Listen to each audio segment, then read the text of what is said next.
Hi friends. Night இன்றைக்கி தமிழ் படிக்க முடியாது. ஏன்னா தங்கமுத்து சாருடைய 6 மணிக்கு ஒரு லைவ் இருக்குது. ஜிகே 9 மணிக்கு ஒரு லைவ் இருக்குது. இன்றைக்கி அதுதான் படிக்கணும். இன்றைக்கி அதனால் இந்த நேரத்தில் மதிய நேரத்தில் தமிழை முடிச்சிடலாம் அப்படின்ற ஒரு பிளானில். இன்றைக்கான டாபிக் என்னென்னா, சிலபஸ் வைஸில் மகாவித்வான் தேப்பு மீனாட்சி சுந்தரனாரை பற்றி இன்றைக்கி பார்க்க போகிறோம். ஃபஸ்ட்டு கொஷின் மொத்தம் 30 கொஷின் இருக்குது. கொஞ்சம் ஃபாஸ்ட்டாக பார்க்கலாம். யார் காப்பார் என்று தமிழன்னை இயங்கிய போது நான் காப்பேன் என்று எழுந்தார் யார் அப்படின்னா உவே சாமிநாதர். உவேசாவின் ஆசிரியர் பெயர் மகாவித்வான் மீனாட்சி சுந்தரனார். மகாவித்வான் மீனாட்சி சுந்தரனார். 3வது கொஷின், ஆசிரியரால் மாணவன் சிறப்படைவது போலவே ஓர் ஆசிரியரும் நல்ல மாணவர்களால் பெருமை அடைகிறார் என்பதற்கு சான்றாக திகழ்ந்தவர் யார்? மகாவித்வான் தேப்போ மீனாட்சி சுந்தரனார். உவேசாவும் 2 பேரும் மேலே ஆசிரியர் மாணவர்களால் பெருமை அடைகிறாங்க. அது யாருன்னா மகாவித்வான் மீனாட்சி சுந்தரனார், உவேசா 2 பேரால் தான் ஆசிரியர் பெருமை அடைகிறாங்க. 4வது கொஷின், மீனாட்சி சுந்தரனார் நயமும் சுவையும் மிக்க பாடல்களை இயற்றிய புது புது நூல்களை படைத்தளித்தார் அப்படின்றாங்க. மீனாட்சி சுந்தரனார் நயமும் சுவையும் மிக்க பாடல்களை இயற்றிய புது புது நூல்களை படைத்துள்ளார் அப்படின்றாங்க.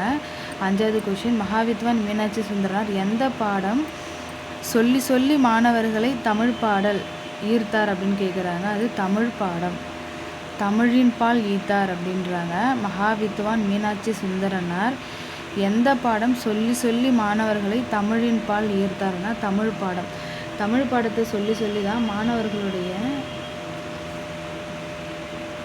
மாணவர்களுடைய தமிழை ஈர்த்தார் அப்படின்றாங்க. இதனால் மாணவர்கள் என்ன பண்ணுறாங்க, தமிழின் மீது தீராத காதல் கொண்டு தமிழை ஈடுபாட்டுடன் கற்றார்கள். நானும் அப்படி தான் தமிழ்னு. ஆனால் டிஎன்பிஎஸ்சி படிக்க ஆரம்பித்ததுலேருந்து தமிழ்னா அவ்வளோ பிடிக்கும். 6வது கொஷின், தேமதூர தமிழை உலகமெல்லாம் பரவச் செய்தவர்கள் யாருன்னு கேட்குறாங்க. உலகெல்லாம் பரவச் செய்தவர்கள் யார்? மகாவித்வான் மீனாட்சி சுந்தரனாரின் மாணவர்கள் தான். தேமதூர தமிழை உலகெல்லாம் பரவச் செய்தவர்கள்.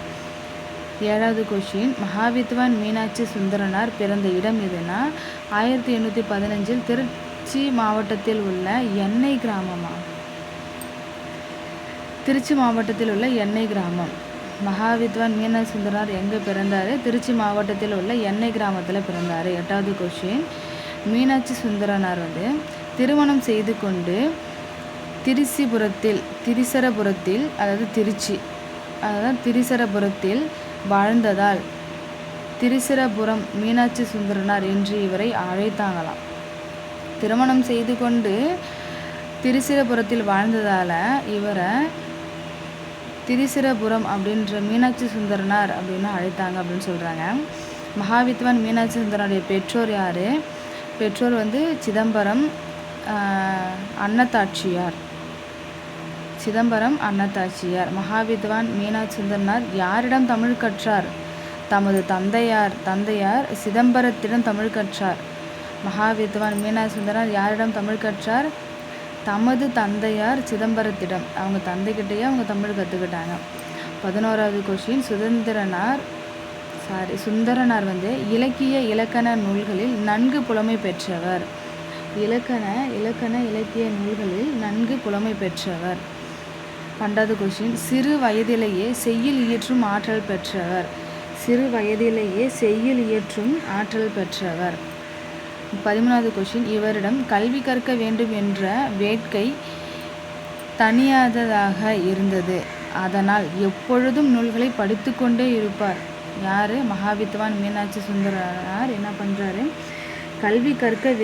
இவரிடம் கல்வி கற்க வேண்டும் என்று வேட்கை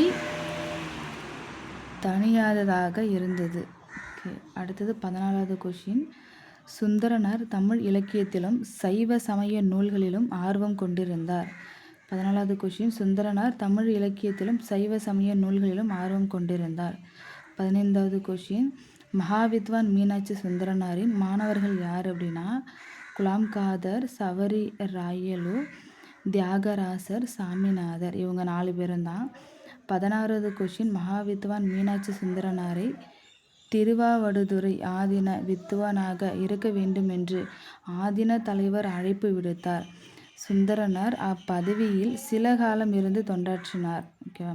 17வது கொஷின் மகாவித்வான் மீனாட்சி சுந்தரனார் திருவாவடுதுறையில் வாழ்ந்த காலத்தில் யாருக்கு ஆசிரியராக இருந்தார்? உவே சாமிநாதனுக்கு ஆசிரியராக இருந்தார். ஃபஸ்ட்டு கொஷின் பார்த்தோம்ல, ஆசிரியர் யாருன்னா மகாவித்வான் மீனாட்சி சுந்தரனார்.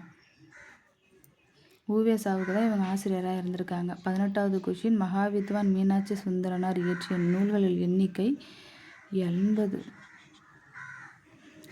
19 இவர் செய்த தமிழ் தொண்டுகள்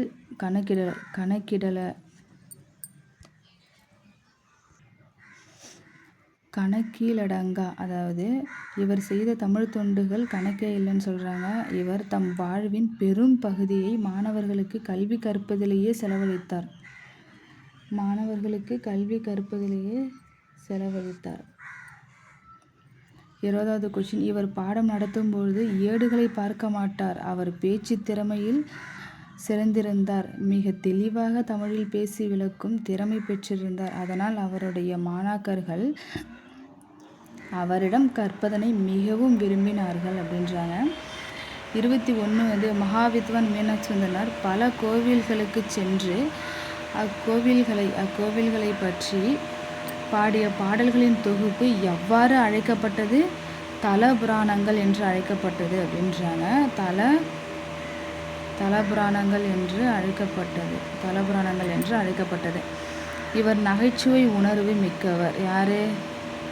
மகாவித்வான் மீனாட்சி சுந்தரனார் நகைச்சுவை உணர்வு மிக்கவர். இறுதி வரை நிறைகுடமாகவே வாழ்ந்தார்.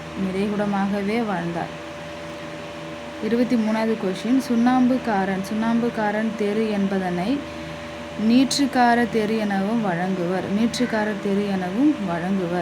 24வது கொஷின் மீனாட்சி சுந்தரனாரிடம் இருந்த நகைச்சுவை உணர்வை விளக்கும் நிகழ்வுதான் மகாவித்வான் மீனாட்சி சுந்தரனாரிடம் அவருடைய நண்பர் ஆறுமுகம் என்பவர் கும்பகோணத்தில் உள்ள அந்த சுண்ணாம்புக்காரன் தெரு என்பதனை நீற்றுக்கார தெரு அப்படின்னு எழுதலாமா அப்படின்னு கேட்டார். அதற்கு மகாவித்வான் மீனாட்சி சுந்தரனார் இரண்டும் வேண்டாம், 3வது தெரு என எழுதிவிடு அப்படின்னு சொன்னாராம். 25வது கொஷின் இதில் 3வது என்பது எதை குறிக்கிறது அப்படின்னா சுண்ணாம்பு, வெற்றிலை ப்ளஸ் பாக்கு ப்ளஸ் சுண்ணாம்பு வெற்றிலை ப்ளஸ் பாக்கு ப்ளஸ் சுண்ணாம்பு என்று குறிக்கிறது அப்படின்றாங்க.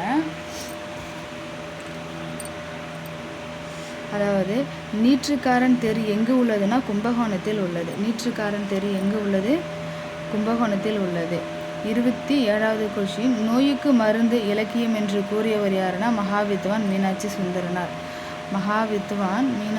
சுந்தரனார்.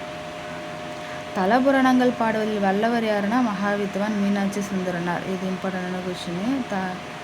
மகாவித்வான் மீனாட்சி சுந்தரனார். சுந்தரனார் இறந்த ஆண்டு 1/2/1876.